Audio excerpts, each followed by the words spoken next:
So because everything is public on the blockchain, people will watch influencers' wallets and copy their purchases thinking that they're really smart or that they're always right. This is really dangerous. Sometimes insiders do make purchases that are very smart, but at the same time, you have to be careful because somebody like Gary Vee can spend 100 ETH on a project and watch it all go to zero and be fine, right? But we don't have that much capital to play with, right? So just be careful with, following influencers and like thinking that they're smart and that all their trades work. Most of their trades don't work, but a few of them work out really well that it makes up for all the other ones.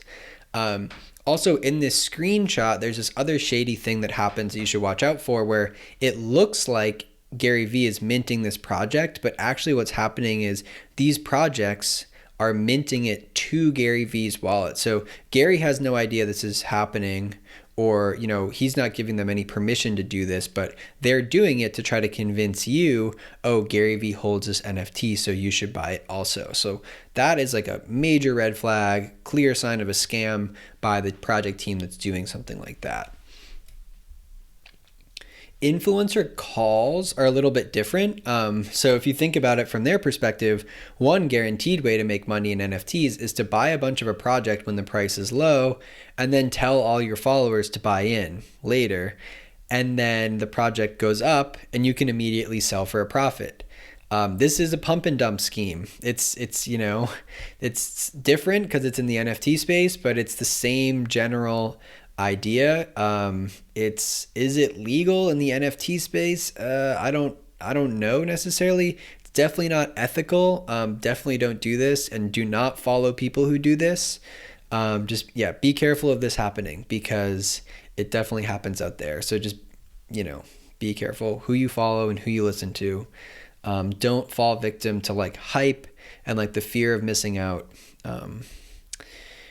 Similarly to this idea of like a floor sweep, and this is a term that people use when they buy a large number of NFTs. They say they're sweeping the floor. Floor sweeps can be really exciting, but they often add little long-term value to the project.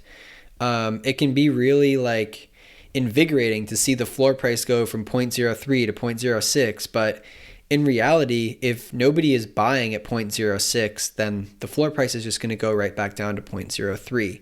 So again, try not to get caught up in this, in this game of hoping that somebody sweeps the floor and it goes way up, because it's just a way to kind of deceive yourself and get too emotional about what's happening.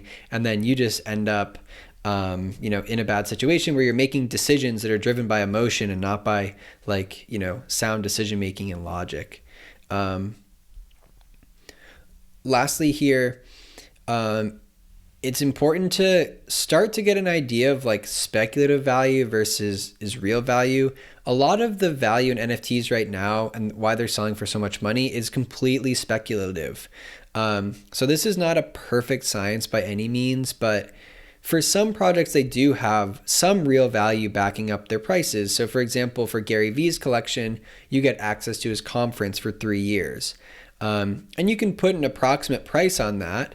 Maybe it's only worth a few $1,000s and the NFT is trading for $40,000. So it's still trading at this major speculative premium, but just start to get a sense of like from your own perspective, what is really high, really low, getting a sense of what is real value, what's speculative value, and just know that like if prices rise very rapidly, they can also fall very rapidly. So just because something went up a lot before doesn't mean it's going to keep doing that.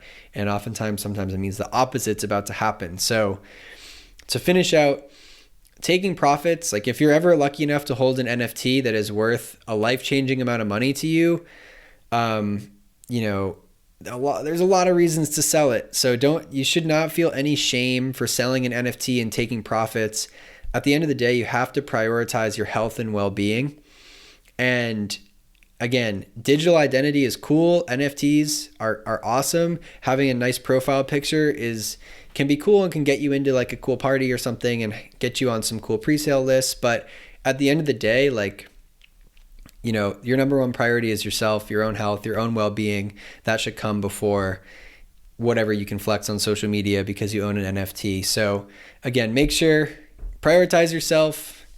NFTs come second. Take care of yourself and have a healthy mindset with this stuff, because if you don't, you're going to get burnt out.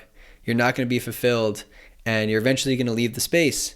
Or you're going to make bad decisions driven by fear of missing out. So have a solid foundation, enjoy the ride, and take care of yourself along the way. Thanks, everybody. Thanks for watching.